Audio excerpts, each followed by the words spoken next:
Assalamualaikum warahmatullahi wabarakatuh.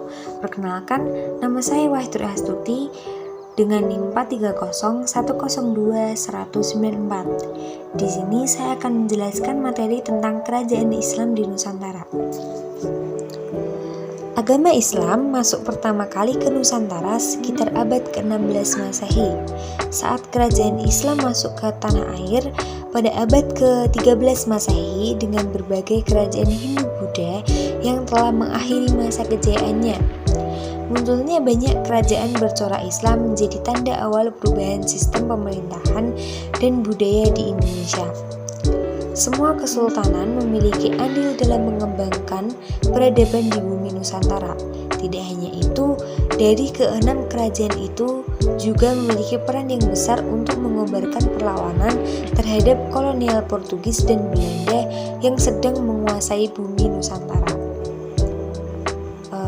Apa aja sih kerajaan Islam di Nusantara? Yang pertama itu Kerajaan Samudra Pasai. Kerajaan Samudra Pasai merupakan kerajaan Islam yang pertama yang ada di Indonesia, yang terletak di Aceh. Kerajaan ini didirikan oleh Maurah Silu pada tahun 1276 Masehi. Adapun bukti-bukti arkeologis berupa makam Raja-Raja Pasai yang terletak di Kampung Gedung, Aceh Utara. Pemimpinan tertinggi kerajaan di tangan sultan yang biasanya memerintah secara turun-temurun. Kemudian pada masa ini, kerajaan Pasai berkembang sangat pesat dan menjalin hubungan dengan kerajaan Islam di India maupun di Arab. Yang kedua merupakan Kerajaan Demak. Kerajaan Demak merupakan kerajaan Islam pertama kali di Pulau Jawa. Kerajaan tersebut terbentuk pada akhir masa kejayaan Majapahit. Pendirinya pun juga seorang pangeran dari Majapahit. Kerajaan ini berdiri pada abad ke-16 Masehi yang didirikan oleh Raden Fatah, putra mahkota kerajaan Majapahit. Kerajaan Demak juga terletak di pesisir utara Pulau Jawa. Kemudian bidang ekonomi kerajaan Demak cukup strategis dan berkembang. Yang ketiga adalah Kerajaan Mataram.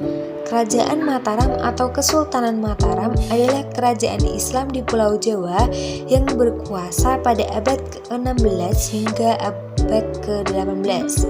Pendiri kerajaan Mataram Islam adalah Danang Sutawijaya atau Penambahan Senopati. Di bawah kekuasaannya, Mataram juga mampu menyatukan tanah Jawa dan sekitarnya. Sultan Agung juga merupakan penguasa lokal yang secara besar-besaran melakukan perlawanan Belanda melalui kongsi dagang VOC.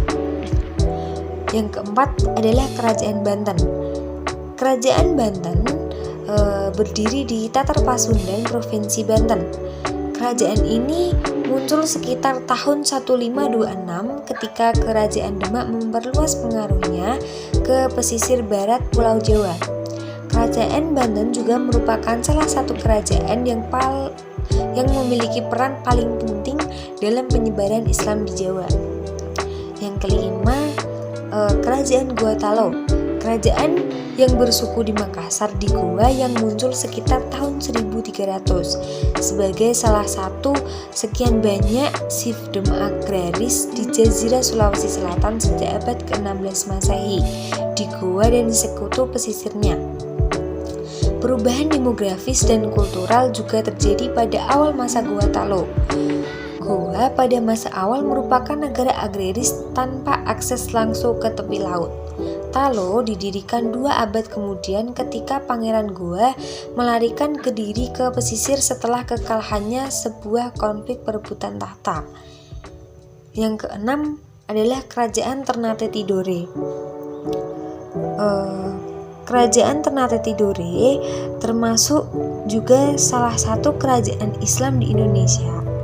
Kerajaan ini berdiri sejak abad ke-13 Masehi yang terletak di sebuah pulau Halmahera di Maluku Utara, dan Maluku juga termasuk penghasil rempah-rempah terbesar di seluruh dunia yang dijuluki sebagai The Spice Island atau Pulau Rempah-Rempah.